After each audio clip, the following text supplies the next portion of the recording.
Assembly will want to toll cars. When I took my survey, when the truck tolls first started, and it was 99% against Well, sure. the tolls. Do you think I'm going to vote for the tolls to toll cars? Well, not you, but 20 years from now, All right. if Do you're you not in think the any of the reps legislature, in Woonsocket would do it? I don't know. Do you what they're think gonna- any of the reps in Providence would do it? I don't think money would be maybe going for yes. that one. I don't And know. I think that if they found out what there was happening now, I think a lot of the reps would have changed their minds back then and not do it, because they didn't want the tolls, because they figured that's what it was going to happen, was to try and toll all vehicles eventually. And they limited it to just apportioned vehicles, so they changed their mind and voted for it. All right. Well, keep an eye on it, okay? I'll keep both eyes on it. Please, that'll be great. All right, Dave had the story this morning. This Sunday, is it this Sunday, July? Yeah, this Sunday, July 27th is it's the 36th annual Governor's Bay Day. The governor signed an executive order, so free to go to the beaches. But if, I'm assuming this is just for Rhode Islanders. If I show up at Scarborough with my Massachusetts license plate, am I still going to have to pay? Because I'm out of state? No, I believe it's open to everybody. Really? I believe it is. Okay. I don't want to be quoted because I was just looking on a have been wrong clarification on before. that.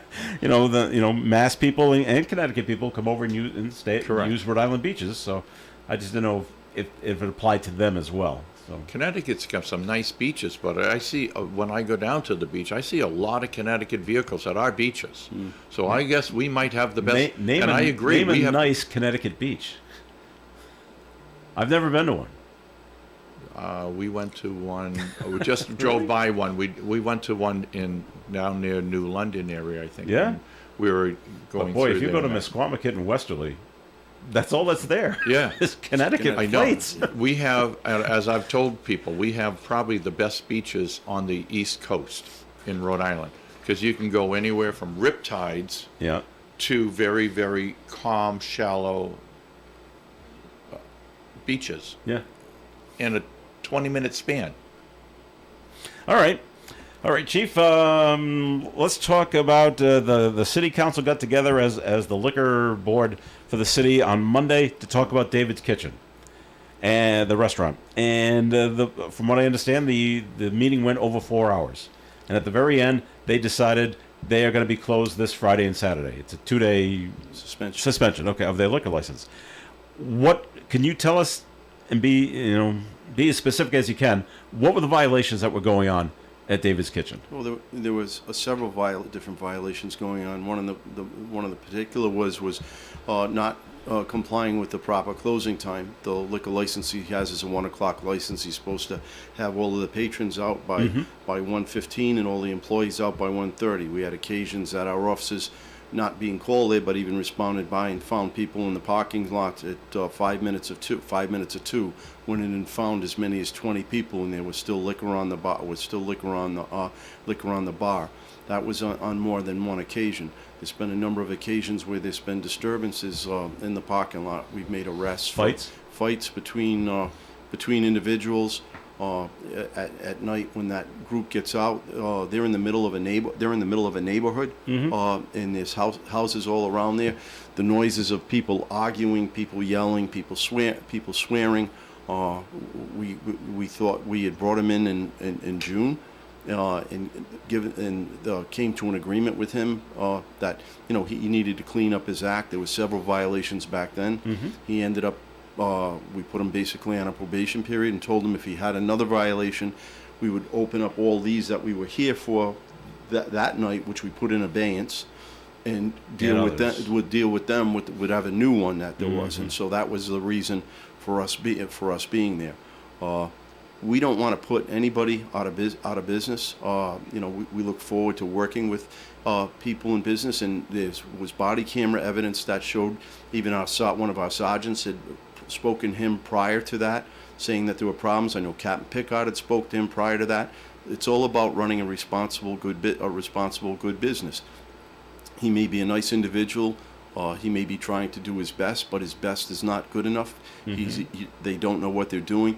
He actually testified during the course of the hearing that they came up with the idea to help patrons leave earlier to start only giving them shots before closing, and then send them out into the parking lot after that. So I don't know. That's a good idea. Yeah, that's what they thought. He said it was a joint group effort by him and his employees. They came up with that as a solution to get people out of there. Where we had discussions with him, even if you have a 1 o'clock license, you could stop serving alcohol at any time. You could stop serving alcohol at midnight. Yeah. At midnight, and then get all your patrons out from there. It's all about a money grab if you're in the liquor business and you're going to run the business that way. The council was very supportive of us because there were some allegations made. He tried using as a defense that we had targeted him, that we had targeted his business, which was completely ludicrous.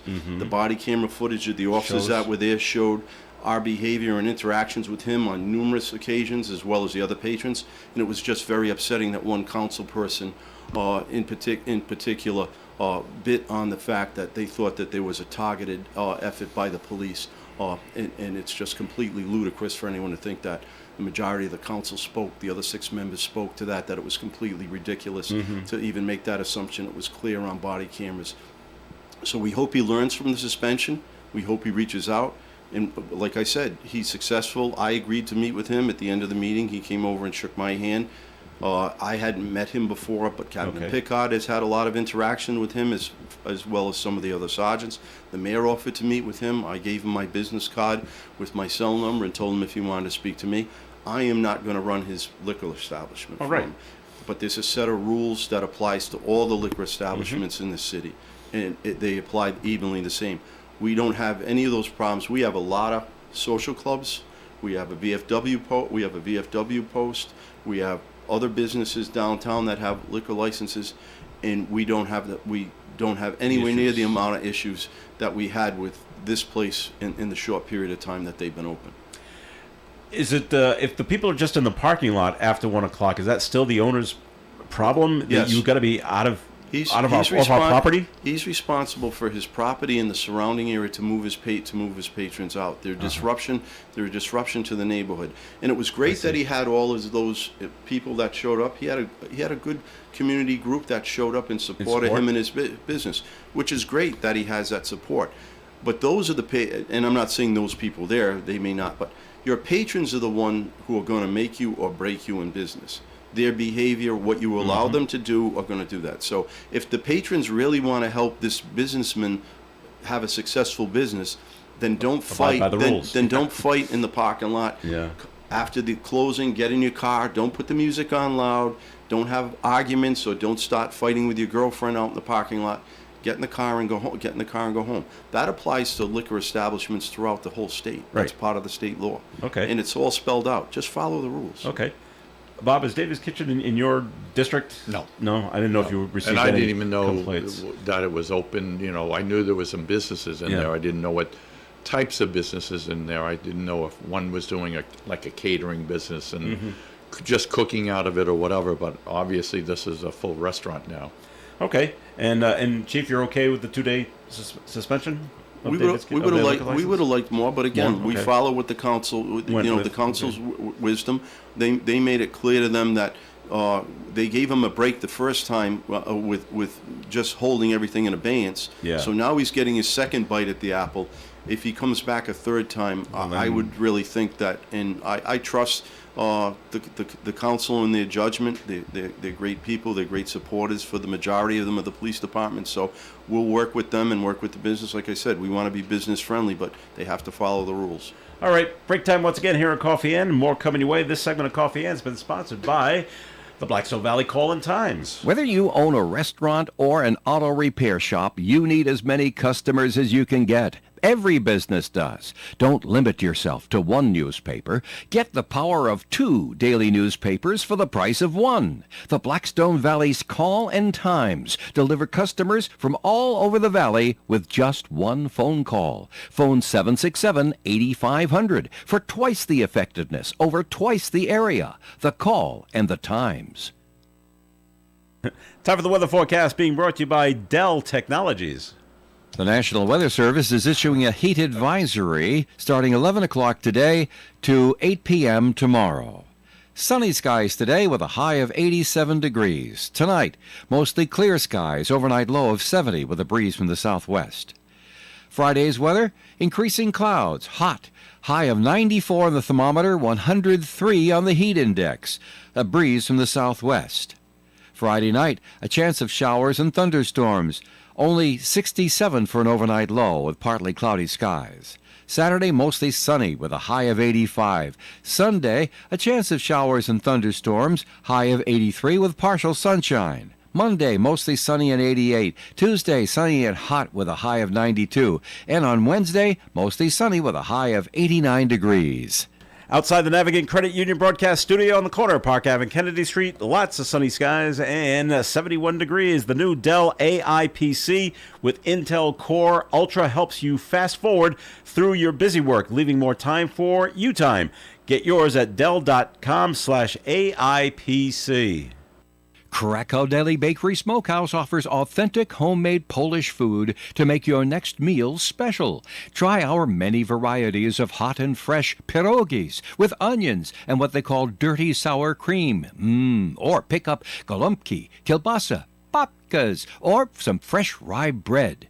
We also offer a large selection of specialty and imported foods. Open Tuesdays, Thursdays, and Fridays, 9 in the morning till 6 p.m., Wednesdays, 9 a.m. to 5 p.m., Saturdays from 8 to 5 p.m. It's Krakow Deli Bakery Smokehouse. Follow us on Facebook and learn about our weekly specials. Located at 855 Social Street, Woonsocket, Krakow Deli Bakery Smokehouse has all the authentic Polish foods you love. I love our Rhode Island shoreline, but our location makes us vulnerable to hurricanes and tropical storms.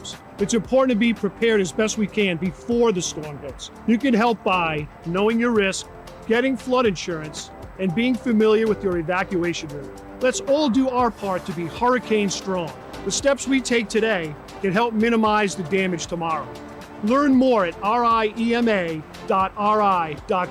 Sponsored by the Rhode Island Broadcasters Association.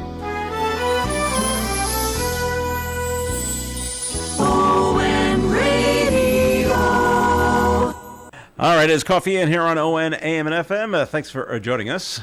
I'm with State Rep Bob Phillips and Woonsocket Police Chief Thomas Oates.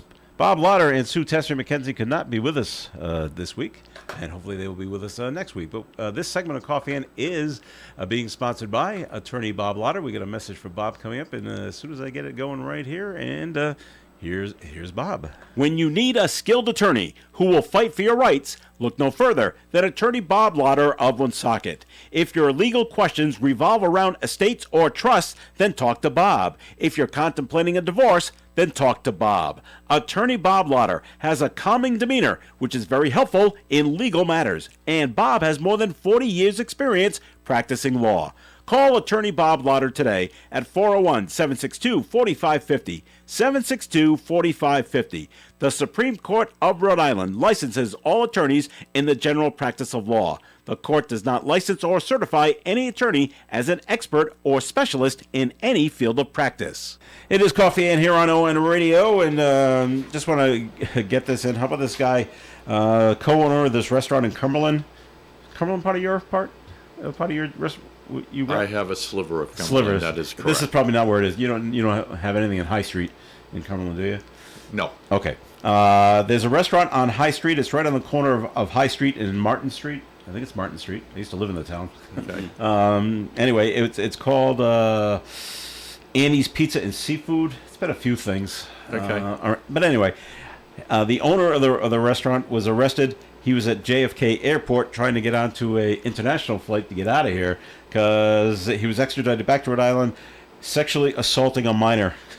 Oh, wonderful. At the restaurant. So that's what I'm hearing. At the restaurant. Yeah. So he was trying Is to make the his way. restaurant still open? That I don't know. It could be a couple of different owners that's going on there, but he was trying to almost made it. Made it to New York City. Missed it by That much. And they got him at JFK. So I wonder if he'll get his plane fare refunded. Probably not. Speaking of airplanes, I always like to point out what I think is very good. Someone's really thinking commercials. And have you seen the new ones for Southwest promoting their? You can now pick your seat. No. I haven't yet. No. They're very funny. First, they act like they're the only ones that do it, which I think is hysterical. and at the end, there's some guy say, "Don't they all do it?" And they say, well, now they do. So really, really good stuff, I think. All right, Chief, this is always an ongoing thing, but hopefully the homeless shelter is going to open within the next 2 or 3 weeks. So what is the police department's job when that opens in terms of encampments? Do you then go in and say you have to go to the shelter, and what if they don't want to? That's a work in progress. We're in discussion with a lot of partners that we have, CCA, other support groups. What the bottom line is, once it's established that there's places for those folks to go, especially if they're on private property, if they're no trespass, Or then public property. or they're not going to be allowed to be on the they're not going to be allowed to be on the property. That's going to be the bottom line. But like I said, when that goes into effect is a work in progress, depending on what we have for housing, because we're not going to create more of a problem or just expand the problem by going into encampments and moving people out who are simply going to move to another location somewhere in the city. So until we have an established plan, which we're working on right now, and I know people are tired of it, our officers are tired of responding it too, but I mean, this population is a difficult population to deal with. A lot of it's not their fault. I mean, a lot of them have mental illness and addiction issues that go along with it, and then there's the legitimate problem of lack of housing, and that's something way above our pay grade, and it's throughout the state. So it's something that we're aware of. We're constantly still dealing with it and what we can, and it's something that we're going to have to figure out a solution. But we're not going to. Police department's not going to solve it by going in and I had said that to the council folks too. It's great that there's an ordinance there to turn around and give us the tools to move people and throw them out, and if not, ultimately arrest them. But arresting them is the last thing that we're going to do, because it's the least productive thing that's going to happen, because they don't have any money. So where are they going to go? A judge is not going to, odds are, send anybody to jail because they're homeless and didn't have a place to go.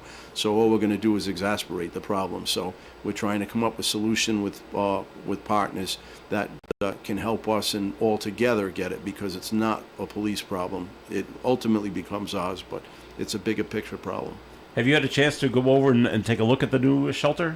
Look around? I have not looked at the new shelter. I've been in that building before. When we were at one point, it was being considered for rehab for use for public safety. But so it's the building inside was a nice building, but I know it's going to be brought up to code on some fire issues and that's going on right now. Bob, have you been inside the shelter? I have not. No? And I don't know if there's going to be a point of time where I will be able to go into it, because I don't think, as people are in there, they don't want people to just walk through and that. Well, sure. I'm thinking you should go beforehand, not before the residents start living there. Okay, and I know the chief, it's got to be an issue for you guys, and I'm sure you've already thought about it. But you got when you go tell some of the homeless people, well, we got the shelter, we'd like you to go use it. They're just gonna say, I don't want to go there. Well, there's too many rules, and I don't want to follow their rules. Well, that will be a bridge. Well, that's always a problem that we have with those folks. But in this particular case, what we're going to do is say, you can't stay here, so that's an option for you to go. So don't say you don't have an option. But at that point, they're not saying we don't have an option. But at that point, that's not my problem. Okay. You can't stay here. There's a place for you to go. If you don't want to go to that place, then you need to figure out something else that you need to do. That's your decision that you're going to make. Playing devil's advocate, what if the shelter's full? Then we're going to have to figure that out as it is. All right. Again, it's this is fluid. not. No, but again, this is it. This is not a police problem. This is a housing problem. This is a housing problem. It ultimately trickles down to the fact that it becomes a police problem. Yeah. Until the state and the other shareholders figure out how to properly give these people alternatives as to where to live, you're going to have a population that's not going to want to live outside. Okay, Bob. There are a number of communities, a majority of the communities, that refuse to have Homeless shelters? affordable housing. Okay, affordable housing. Okay. So when their people get to be homeless, guess where they send them? Up To here? all the urban communities. Providence, Woonsocket, Central Falls, Pawtucket, and there's a couple of other ones. There's only 4 communities that have hit their 10% minimum affordable housing goal or law. It's a law. And we have certain communities that absolutely refuse to. And there's one, and I'll name it. I'd have no problems. Johnston, they were going to build affordable housing. The mayor nixed it. Well, he wanted that building on the land. He for wanted the something else. building, right? Yeah. But he didn't want it before they said they were going to put affordable housing there. Oh. Now they said we're going to build affordable housing. He grabs it. No, I would want it for something. So Okay. there are a lot. We've tried as a legislator in Northern Rhode Island, especially the 3 reps and the 2 senators, whether it would be Senator Pickard, Senator Thompson now, whether it be Representative Brian or Representative Lima and Moran before him, we've tried to put in legislation that says we have enough. We know there's a problem, but the law has to be done equally. If we meet our 10%, and Newport meets their 10%, which they do, why doesn't The others? the rural communities do, instead of sending their homeless people up to the urban communities? Okay. Well, like I said at the beginning, it's an ongoing thing and it's not going away. So, all right, Chief. Overall, we get the stories coming in, different crime that takes place around the state. Of course, Providence has their issues. I seem like this just seems to be an overabundance of shootings going on at Pawtucket. I don't know what's going on there, but Woonsocket seems to be okay. We did knock on wood. We're halfway through the Don't summer. jinx 'em. I know, halfway through the summer, No, things are okay. No, I'm pleased that we're going in the direction that we're going to. I think a lot of it's got to do with the relationships that we have in the community. My offices are out there, very visible. That population that is likely to be involved in that type of activity, gang activity, and that knows my offices know who they are. They're checked on a regular basis. Like I said, we make a lot of traffic stops, maybe not just for loud exhaust, but for targeting people that we know that are potentially carrying guns or potentially carrying firearms. So you know their vehicles. Or problem. Yes, we do. Yes, we do. So that proactive, and if you talk to Colonel Perez in Providence, he attributes that, and I agree with him because it was started when I was down there, an aggressive violent crime task force that actually does targeted enforcement. There's always in every community a small population that's responsible for the majority of crime or problems that or that go on. And if you can focus on that group of people and keep them in check, then everything else falls into place. So no, for as far as major incidents, we've been very good.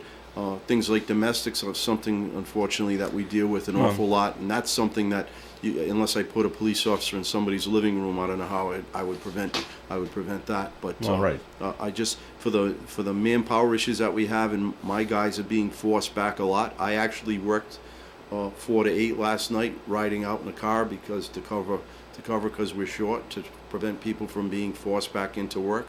So I'll be glad when the summer's over a little bit and vacations are done and our manpower is back. I do have 4 officers that had graduated from the academy earlier that are just finishing up their FTO program, so they're still doubled up, but they'll be by themselves, so that's 4 more bodies. Good. And then I have 5 bodies that are going into the academy in August.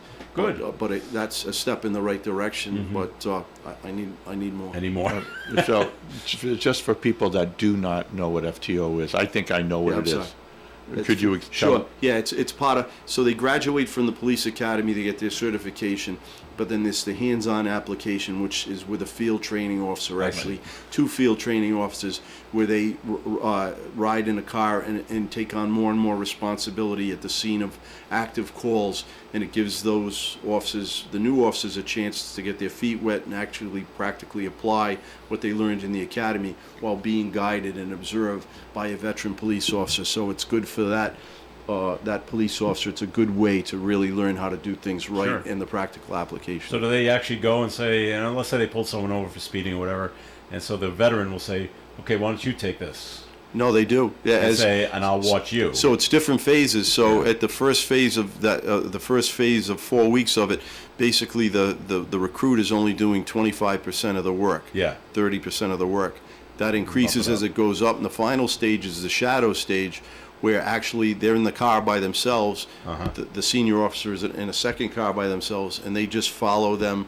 Let them do whatever that they want to do as far as traffic stops, going to different being sent to different calls, and they just follow in, and those officers run the call unless there's something going wrong. All right, we're going to take another break here on the Coffee Ann program. More coming your way. This segment of Coffee Ann has been sponsored by attorney Bob Lauder. ON 1240. Yeah, I'll take When you need a skilled attorney who will fight for Thank your you. rights, One of those look no days further that you than need attorney the law. Bob Lauder Yeah. of Woonsocket. Thank you for If your legal last night. I questions heard revolve you were around estates in or the- trusts, talking then to talk to Brian Bob. Johnson, and If you're he contemplating a said that- divorce, then talk to talking to Bob. something, and you were Attorney in the Bob car, and Lauder I'm like, has a he calming said he didn't demeanor, want the which is officer very to be helpful in legal held back. matters. I was scheduled And to Bob work has more 4 than this 40 morning years till 8. experience practicing law.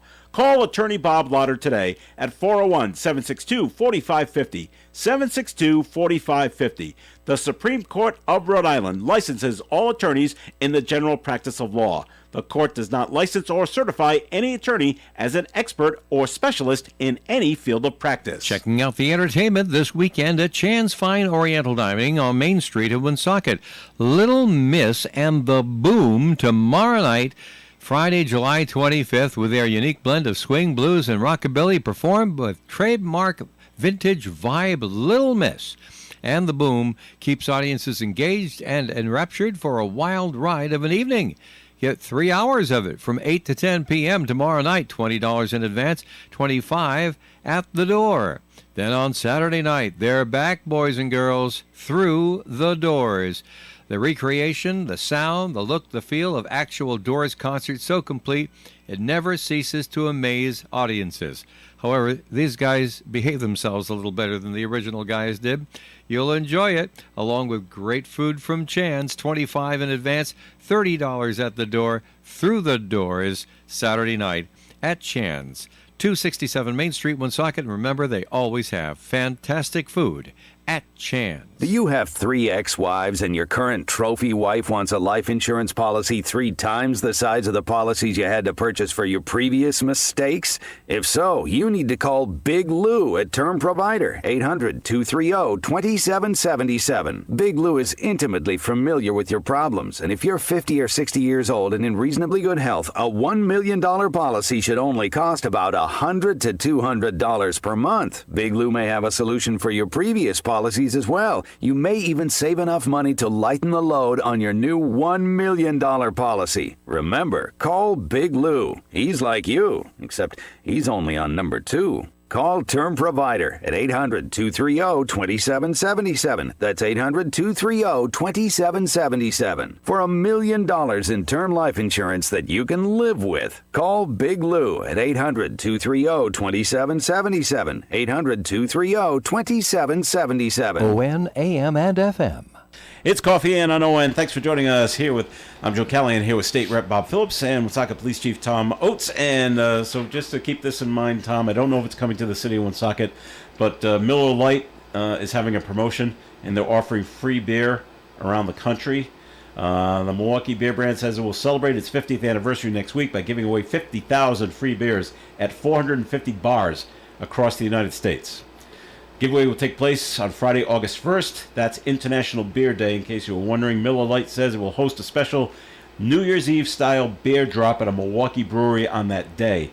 Miller's Vice President of Marketing said in a news release that the free beer giveaway will be a celebration of the 5 decades we spent together enjoying Miller time. A list of bars giving away free beer can be found at MillerLite.com if you want to venture to that website and see if Woonsocket... MillerLite.com. I'm not concerned about that. No? Okay. Well, other than maybe with one establishment, but the establishments that are in the city, the social clubs, they handle it responsibly, and I'm sure there's promotions that go on all the time that are not at that level, but the same rules apply. This is the idea of a good liquor establishment owner is not overserving patrons, and that's whether it's free or whether it's for sale or whatever it may be. All right. So, question for you, and it's funny because I don't know if you can answer it or if you want to answer it. It's a nationwide thing, and I don't think it's happened in Woonsocket yet, but maybe it has. And when it comes to ICE agents, if they're coming into a community, do they contact the local police to let you guys know that they're here and this is what they're doing? Will they look for help from the local police? First How of all, how does that work? they have no obligation to notify local police that they're coming in. Okay. My understanding here in Woonsocket, only on one or two occasions, they will call and advise that they're going to be in they give a very generic area, say I'll be in the area of Park Avenue. We have okay. people coming into in the area of Park Avenue looking for somebody. Okay. As you saw the situation that happened in Providence, we would certainly do the same thing. I think Colonel Perez and his officers did a great job. There's people down there that want to paint a different picture, which I completely disagree with.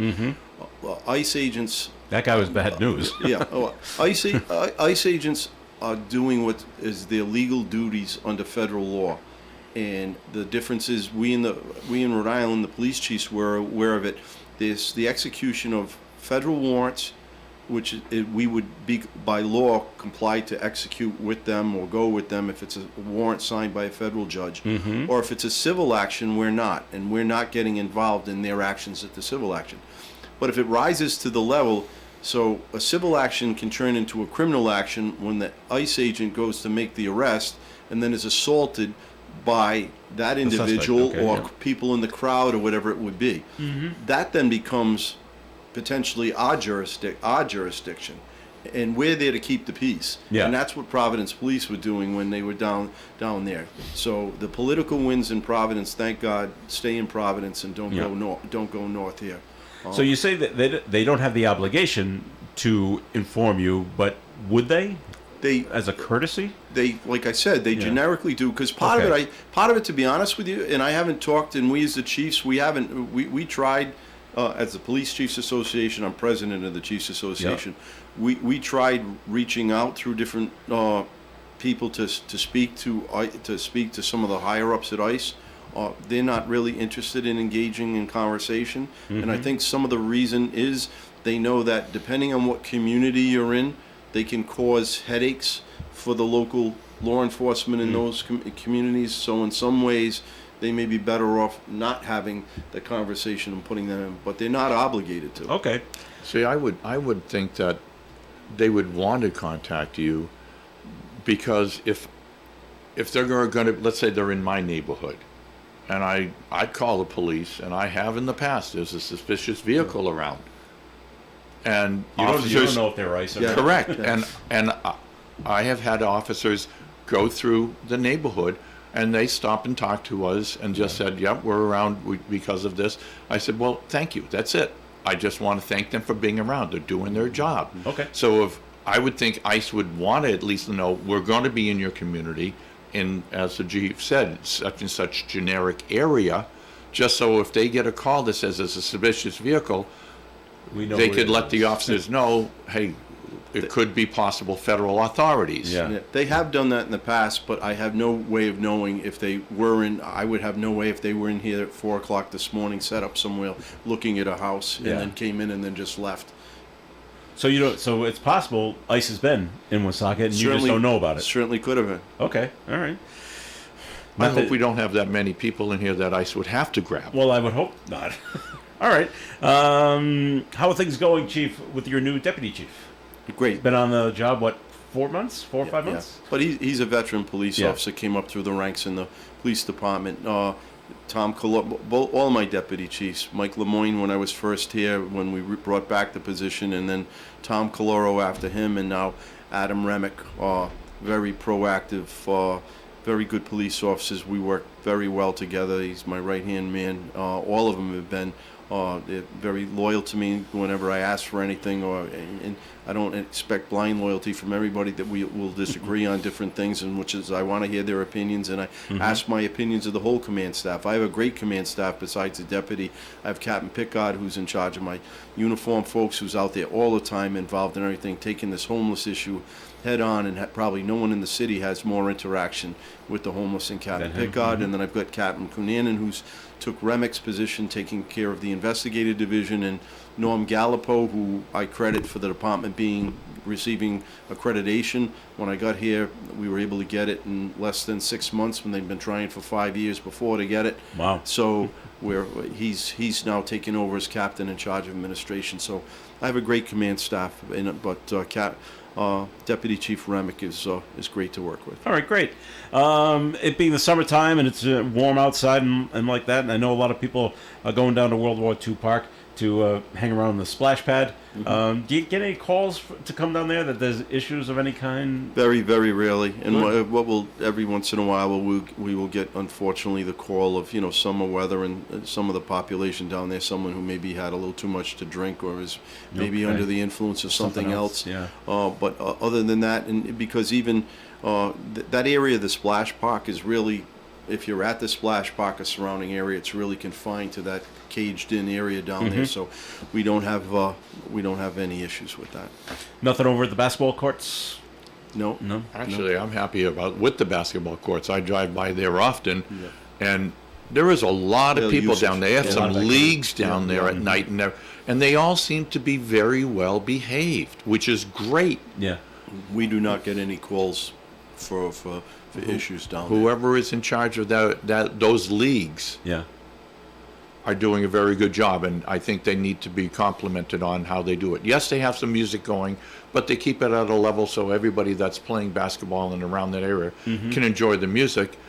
But I'm usually a building or two buildings up every once in a while, Can't hear it. and you could hear it, but it's okay. not too loud that it's obstructing the normal talking or anything else. Okay, good, and that's good to hear because I wanted to bring this up. Just up the road in Milford, there was a brawl at an American Legion baseball game, which is unusual. Usually the fights are with the younger kids, and not the 16 to 18-year-olds.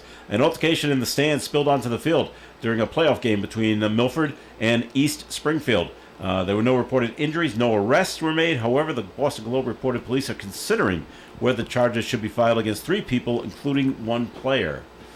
What are they considering, Chief? Number one, footage? if people actually had a complaint, there may not be anyone who wants to file an assault complaint. They would be looking to see if it rose to the level of it was true disorderly if it was active disorderly conduct. So I don't know what they would be looking at, but I mean, tempers in sporting events, flair. I mean, shouldn't be with parents with little league kids, but That's usually where it starts, though. I played in some softball games in my younger years that were played for, like, at the time Almax, a supermarket had a softball team, Sure. and we played other supermarkets in that, and it could be after the game a little bit contentious. Yeah, it could, but but it never rose to the level, Back in those days, no one ever thought about having a gun involved in it. It was Or a knife or Or a knife. Yeah. Wow. Yeah. Okay. Well, doesn't see if the game was postponed or whatever. I mean, Springfield's a long way to drive to play a baseball game, so you would hope it wouldn't get suspended and they just continued on after that. That's but Legion ball. That's that's a good league. It is. That's American Legion high baseball's level. great. That's high level ball. And these are kids that are trying to get on to college somewhere, Right. and keep their playoffs, their Major League Baseball hopes alive. So okay, all right, that'll wrap it up for the show for today. Thanks for Dave, who was here earlier, and I hope he didn't hijack you too much. No. Chief didn't. Nah, that's like I blast you said. with what he wanted. No, like I said, it's I enjoy coming on here, seeing you. Thanks, Joe, and it's always nice to be with the rep and Dave. Dave, he's funny. He's got his opinions, and he's very enthusiastic about what he does. And so that God bless him. It's funny, Dave and I disagree on this whole noise thing. It's because we get speed cameras and we got the school cameras. Now we get noise cameras, and I'm like, well, where is this going to end? How many cameras do we have to have that the government's watching us? Sorry, you're the government, Chief. Yeah. And it's like, no, this is a good thing. Well, we just go back and forth. But anyway, Chief, thanks for coming in. Always appreciate it. My pleasure. And Bob Phillips, thanks for coming in as well. Not a problem, Joe. Keep an eye on those trucks, okay, and on the gantries. That's your Believe me, job. I'm in touch with the RITA, which is the Rhode Island Trucking Association, constantly. Yeah. Chris Maxwell and I talk often about different legislation to help the industry because they're shorthanded. They need 10,000 drivers in the state of Rhode Island. Just Rhode Island? Just Rhode Island. Wow. There is probably close to 250,000 jobs countrywide for trucking. Wow. Just people aren't going into a lot of them just don't go into the industries. I guess not. It's not easy work. No. All right, this is Joe Callahan. Have a great day. We'll talk again at 2 o'clock this afternoon. Stay tuned for Do You Remember? Gary Smith and the Crew's coming up after the 9 o'clock news. Broadcasting live and local daily from the Navigant Credit Union broadcast studio at the corner of Park Avenue and Kennedy Street. This is WOON Woonsocket Radio. And now, the news.